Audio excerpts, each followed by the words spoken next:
जी बिस्मिल्लाहिर्रहमानिर्रहीम अस्सलाम वालेकुम रहमतुल्लाहि व बरकातुहू। मेरा नाम है डॉक्टर मोहम्मद मुज़म्मिल हसन। एक नए सेशन के साथ आपकी खिदमत में हाजिर है। वीडियो स्टार्ट करने से पहले मेरे साथ मिलकर दरूद शरीफ पढ़ लें। अल्लाहुम्मा सल्लि अला मुहम्मदिन व अला आलि मुहम्मदिन कमा सल्लैता अला इब्राहीम व अला आलि इब्राहीम इन्नका हमीदुम मजीद। अल्लाहुम्मा बारिक अला मुहम्मदिन व अला आलि मुहम्मदिन कमा बारकता अला इब्राहीम व अला आलि इब्राहीम इन्नका हमीदुम मजीद। आज की वीडियो बनाएंगे उन फार्मर्स के लिए जिन बेचारों की गायें मर रही हैं और उनको समझ नहीं आ रही कि जानवर मर क्यों रहे हैं। और वो कहते हैं जी जानवर हमारे बिल्कुल ठीक ठाक होते हैं, किसी किस्म का हमको मसला नहीं होता, अचानक से बैठ जाते हैं, अल्लाह को प्यारे हो जाते हैं। समझ नहीं आ रही मसला क्या है। पहले बड़ी मुश्किल से फार्मर्स ने जो है वो लंपी स्किन से अपनी जान छुड़ाई, अब एक नया प्रॉब्लम जो है वो उनको फेस करना पड़ रहा है। एक चीज बता दूं कि ऐसा नहीं है कि ये कोई प्रॉब्लम नया है, ये प्रॉब्लम पहले भी था, लेकिन अब इस प्रॉब्लम की शिद्दत बढ़ गई है। वजह वजह ये है कि अब हमारे पास, हमारे फार्मर्स के पास ऐसे जानवर मौजूद हैं जिन जानवरों के अंदर वलैती ब्लड ज्यादा है। पहले होता था कि अक्सर डेयरों पे जो गायें खड़ी होती थी उनमें क्रॉस में देसी ब्लड ज्यादा होता था, तो इस बीमारी के ज्यादा असरात नहीं आते थे। अब चूंकि फार्मर के पास टीके रख रख के, अच्छी क्वालिटी का सीमेंट रख के ब्रीड पे हमारा फार्मर काम कर रहा है, वलैती ब्लड बढ़ता चला जा रहा है, इसलिए अब बीमारियां भी उसी तरह से नई शिद्दत के साथ आ रही हैं। मसला क्या है, क्यों है, इलाज क्या होगा, इसकी प्रिवेंशन एहतियात क्या होगी, सारी आज की वीडियो में आपको क्लियर करके बताएंगे। क्यों जानवर मर रहे हैं, वजह क्या है, एंड तक हमारे साथ बने रहे, इंशाल्लाह आपको जरूर फायदा होगा। ये बीमारी है, वायरल बीमारी है जिसका मैं आपसे जिक्र करने जा रहा हूँ। जानवर बिल्कुल ठीक ठाक हालत में, बेहतरीन, अचानक से बगैर किसी कमजोरी के बैठ जाते हैं, खड़े नहीं होते, बुखार शदीद हो जाता है, चंद ही दिनों में अल्लाह को प्यारे हो जाते हैं। इस बीमारी को कहते हैं विल का बुखार, या इसको कहते हैं TDS, 3 डे सिकनेस, या इसको बोलते हैं बेफ, बोवाइन एफेमरल फीवर वायरस। ये 3 नाम इस बीमारी को दिए जाते हैं, लेकिन हमारे अमूमी तौर पे विलेजेस में, गांव में लोग इसको विल के नाम से जानते हैं। बीमारी क्या है, जानवर जो है उसको लंगड़ेपन का मसला बनना शुरू हो जाता है। जानवर अचानक से आपको बैठा मिलता है। मैंने ये बीमारी सबसे पहले 2014 के अंदर, ये बीमारी मैंने सबसे पहली दफा अपने करियर में देखी थी। मुझे आज भी याद है, मैं अपने कमरे में था, मेरे पास वर्कर आए, उन्होंने बताया कि 225 नंबर गाय खड़ी नहीं हो रही, बैठी हुई है। जब हम गए गाय के पास, उसको ऑब्जर्व किया, तो गाय बिल्कुल सेहतमंद थी, ठीक ठाक थी, लेकिन वो उठ नहीं रही थी। हमारे बार बार मारने के बावजूद, डराने के बावजूद जानवर उठने को तैयार नहीं था। आपको पता है फार्म्स पे जब जानवर बैठ जाते हैं तो फिर फौरी तौर पे बांस वगैरह ला के, लकड़ियां ला के, तो जानवर को खड़ा किया जाता है। हमने ऑक्सो करके जानवर को जब खड़ा किया, तो खड़ा जैसे ही जानवर हुआ तो वो लड़खड़ा रहा था अपने पाँव पे, ऐसा लगता था कि जिस्म के जोड़ इसके साथ नहीं दे रहे। जानवर को टेम्परेचर बहुत ज्यादा, जानवर जो है डिप्रेस्ड, उसके कान गिरे हुए, आंखें गिरी हुई, और बिल्कुल बीमारी की हालत में। शाम को बिल्कुल ठीक था, सुबह के वक्त ये सारी इलामात देखने को मिली। तो जब भी कभी आपके जानवर को ऐसे लंगड़ेपन का शिकार हो जाए और उसके जो जोड़ हैं उसमें आपको प्रॉब्लम फील हो, जानवर को ज्यादा टेम्परेचर हो जाए, तो ये विल की कुछ इलामात हैं। अब आप सोचेंगे कि डॉक्टर साहब लंगड़ापन तो जानवर को अगर पक्के पैड़े पे रखा जाए जहाँ पे शावर चलते हो, वहां पे भी जानवर को ये मसला बन जाता है। जानवर को फुट रॉट का प्रॉब्लम हो जाए तब भी जानवर को ये जो है मसला बन जाता है लगड़ेपन का। तो मैं एक चीज बताता चलूं कि जब भी जानवर को फुट रॉट होगा, या जब भी जानवर कच्चे पाँव की वजह से या पक्के फर्श पे रहने की वजह से लंगड़ेपन का शिकार होगा, तो उसमें अमूमी तौर पे टेम्परेचर इतना ज्यादा नहीं होगा या नहीं होगा। नंबर 2, जानवर डिप्रेस्ड नहीं होगा। नंबर 3, जानवर जोड़ों से बिल्कुल ठीक होगा, आपको क्लियर नजर आएगा कि उसके हूफ्स के अंदर, उसके खुरों में आपको क्लियर कट मसला नजर आएगा। लेकिन यहाँ पे 3 डे सिकनेस के अंदर जानवर चलेगा तो चलने से बेजार होगा, चलने की कोशिश करेगा लेकिन चल नहीं पाएगा, क्योंकि उसके जोड़ उसका साथ नहीं देते। तो यहाँ पे आप इसको डिफ्रेंशिएट कर सकते हैं। इसके साथ साथ बीमारी में जानवर के ब्लड में कैल्शियम की कमी हो जाती है, जानवर का स्वेलिंग रिफ्लेक्स खत्म हो जाता है। स्वेलिंग रिफ्लेक्स कहते हैं जब आप कुछ चीज खाते हो ना, तो उसको निगल के नीचे मेदे तक ले जाना, इसको स्वेलिंग कहते हैं। तो ये जो फीचर है जानवर का, ये डिस्टर्ब हो जाता है क्योंकि कैल्शियम की जानवर में कमी हो जाती है। जानवर को कॉम्प्लिकेशंस में, पेचीदगियों में अफारा भी हो सकता है। जानवर को पेचीदगियों में साड़ों का मसला जो है वो भी बन सकता है। जानवर को जो बुखार है वो कभी चढ़ जाएगा, कभी उतर जाएगा, फिर चढ़ जाएगा, फिर उतर जाएगा। और जो विलायती गायें हैं, अब उनके अंदर कुछ इजाफी इलामात है जो आपसे शेयर करने जा रहा हूँ। ये अब तक की जो इलामात हैं, ये आपको अमूमी तौर पे हमारे क्रॉस के या ऐसे जानवर जिनमें देसी ब्लड ज्यादा है उनमें देखने को मिलेगा। अब जो इलामात मैं आपको बताने जा रहा हूँ, ये आपको प्योर ब्लड के अंदर या ऐसे जानवर जिनमें क्रॉस में प्योर का ब्लड ज्यादा है उनको देखने में मिलेंगे। इसमें जनाब अली आपको जो है जानवर की ये गले पे, जानवर के सर पे, जानवर की रीढ़ की हड्डी पे आपको स्वेलिंग भी महसूस हो सकती है, सोजन भी महसूस हो सकती है। अमूमी तौर पे जानवर की आंखों से पानी, जानवर के नाक से पानी, जानवरों के फेफड़ों का बेड़ा गर्क हो जाता है।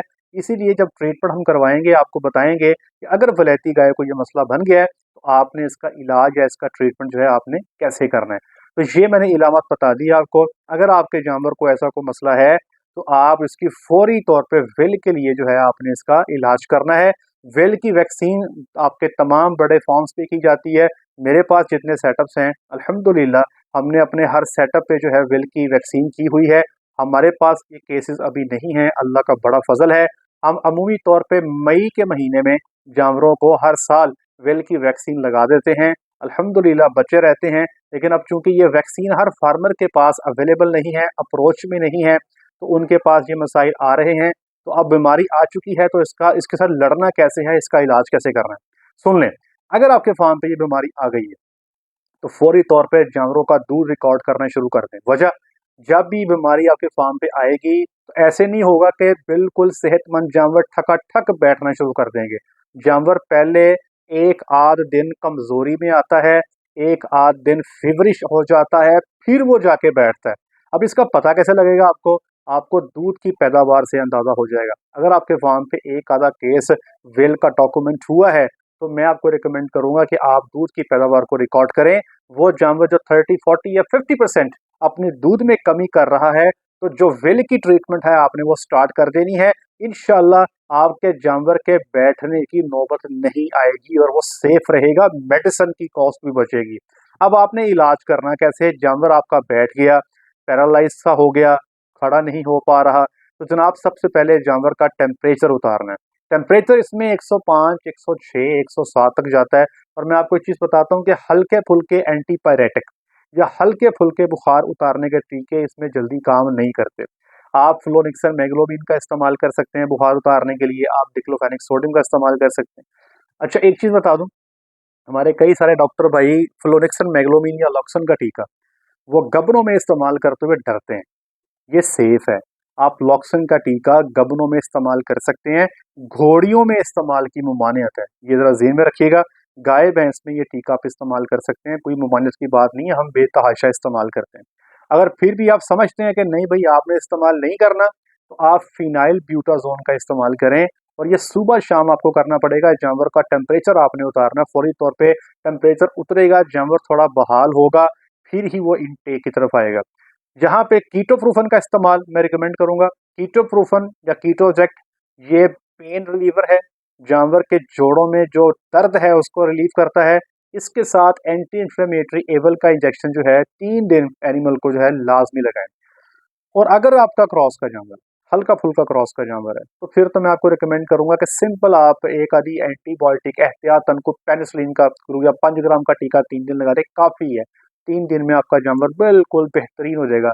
याद रखें जानवर जब बैठा हो तो ट्रीटमेंट करने के बाद, बुखार उतारने के बाद एक दफा उसको खड़ा लाजमी कर दें, बंदों की मदद से, चैन कुप्पी की मदद से, ट्रैक्टर की मदद से। एक दफा आप खड़ा कर देंगे फिर दोबारा आपको खड़ा करने की जरूरत महसूस नहीं होगी। जानवर इंशाअल्लाह अज़ीज़ खुद ब खुद जो है वो अपने पैरों पे खड़ा होता रहेगा। अब आ जाए प्योर ब्रेड या ऐसे जानवर जिनमें वलैती ब्लड ज्यादा है, अब उनका आपने क्या करना है, उनका आपका मामला क्या होगा, तो सुन लें। वलैती जानवरों में सबसे पहले याद रखिए कि बीमारी हमने ऐसी भी देखी है कि जानवरों में 5-5, 7-7, इवन 10-10 दिन तक भी बाजुकात प्रोलॉन्ग हो जाती है। 10-10 दिन तक भी आपको बाज़ औक़ात जानवरों की ट्रीटमेंट करनी पड़ जाती है, तो एहतियात ज़रूरी है, नंबर 1। नंबर 2, जब भी वलैती गाय को ये मसला बन जाए, तो स्ट्रॉन्ग एंटीबायोटिक्स का कवर बहुत ज़रूरी है, क्योंकि हमने ये देखा कई फार्म्स पे जब ये इशू आता है आपका टीडीएस का वलैती जानवरों में, तो बाद में कॉम्प्लिकेशंस में जानवर घिर जाता है, फिर वो काबू ही नहीं आता। अगर आपके पास प्योर वलैती गाय है और आपके जानवर को वेल आ गया है, तो एनक्योर और स्कोबेक्टन ये कॉम्बिनेशन जो है एंटीबायोटिक्स का, ये 5 दिन जानवर को लाजमी दीजिएगा। इंशाअल्लाहुल अज़ीज़ आपका जानवर जो है एक्सपायरी से बच जाएगा इंशाअल्लाह। अच्छा, अगर आप समझते हैं कि जानवर को बार-बार उठाना पड़ रहा है, वलैती गायों में ऐसे हो जाता है। हमारे पास एक गाय थी, बहुत हैवी थी, 7 साढ़े 700 केजी की थी। हमें उसको हर दूसरे दिन जो है वो ट्रैक्टर की मदद से उठाना पड़ता था। जब भी जानवर को उठाएँ तो टर्पेंटाइल ऑयल के साथ उसके टांगों की अच्छी तरह उसका मसाज करें। जानवर का इनटेक चूँकि प्रॉपर नहीं होता, तो यहाँ पे जानवर की फ्लूइड थेरेपी करना बहुत ज़रूरी है। तो ये मेरे डॉक्टर भाई सुन लें, डेक्सट्रोज़ 25% ये आपने 1 लीटर लेनी है।